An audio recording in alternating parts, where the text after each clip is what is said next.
Blessed day to everyone. This time I welcome you in our DNA 12 CBUP lectures. And today I want to talk about discipleship principles and method.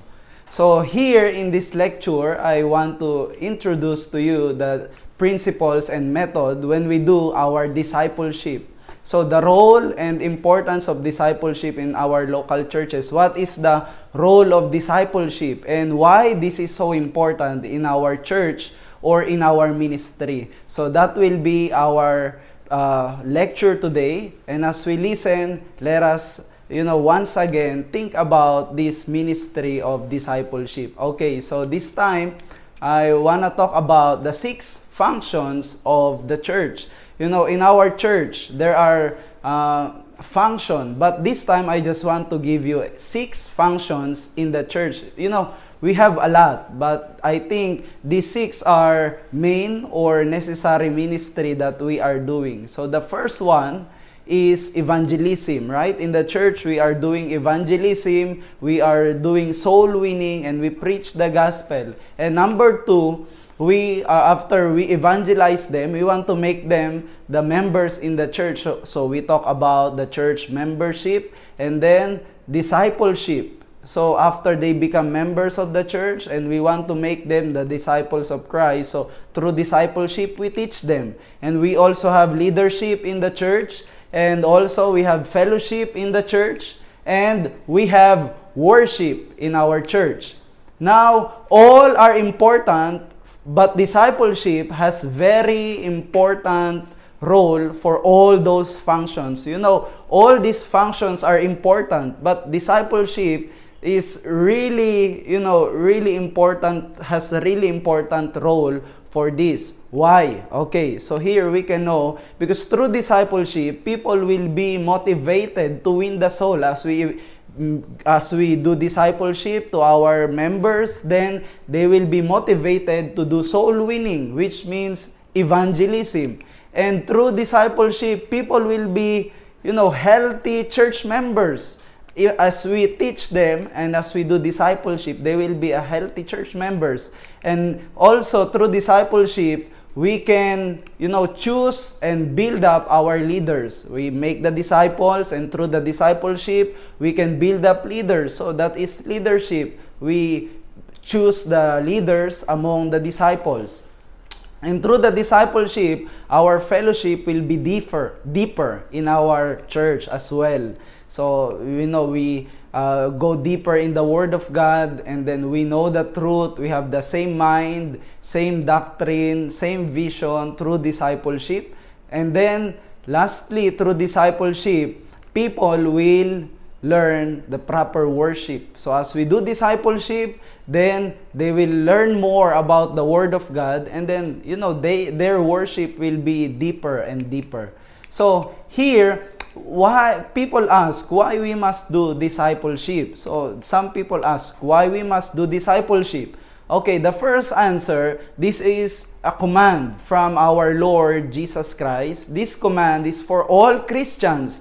All the follower of Christ, all the disciples of Christ must make the disciples, but not our own disciple. We make the disciple of Jesus Christ. So in Matthew chapter 28, Jesus says 19 to 20 that therefore go and make disciples and baptizing them in the name of the Father, the Son, and of the Holy Spirit, and teaching them to obey everything I have commanded you. So here we see when Jesus actually, He commanded His people to make the disciples and to go and teaching them to obey everything I have commanded you. So this is mandatory. This is not optional for us whether we make disciples or not, because our Jesus says, go and make disciples. So we go and make disciples for our Lord Jesus Christ, and not our disciples, but the disciples of Jesus Christ.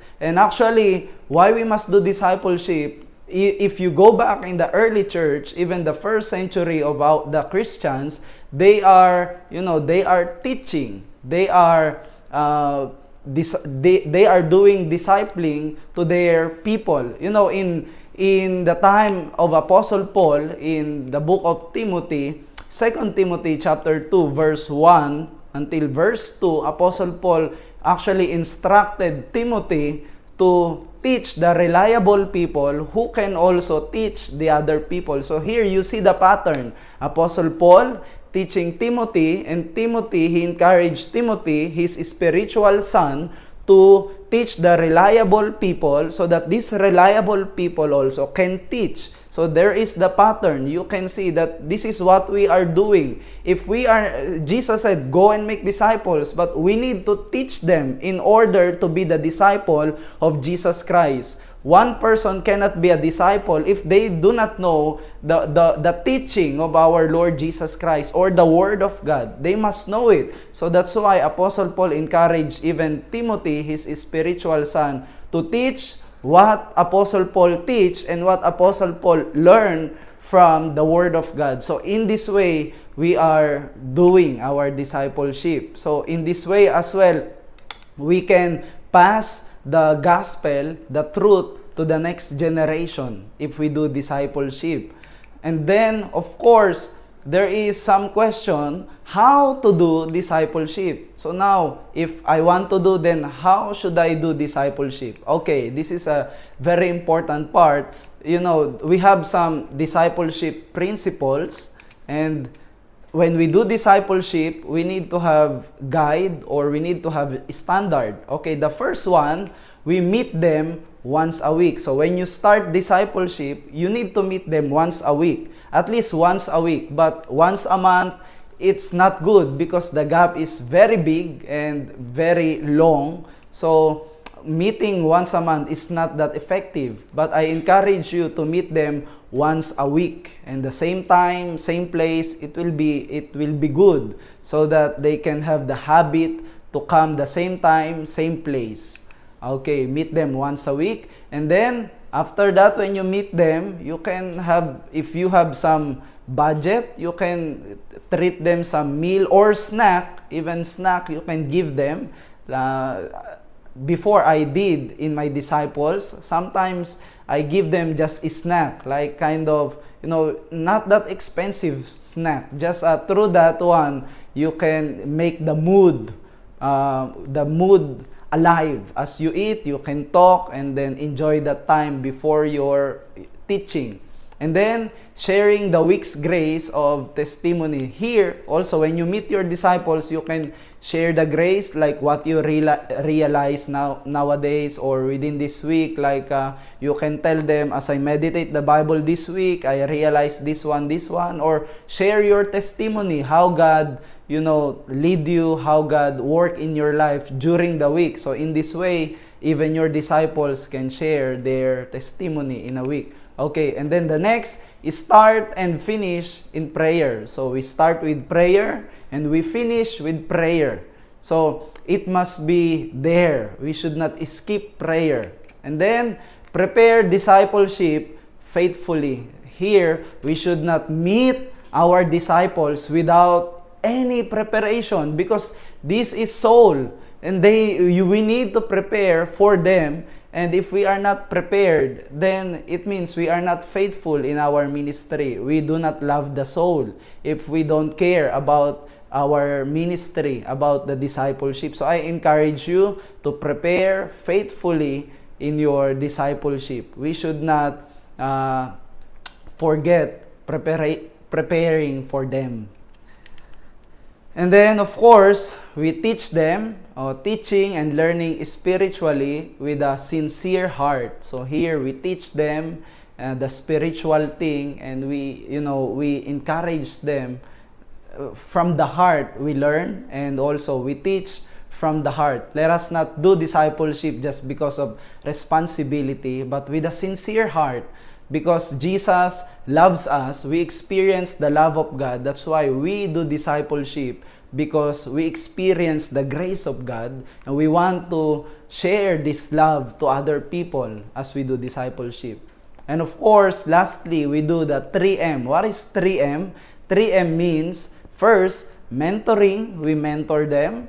And second, monitoring. We check them. We monitor what they are doing, how they live, or how they manage their time. We monitor them. And then, lastly, management. So we manage also their everything. Even this ministry, we manage. Also, mentoring, monitoring, and management.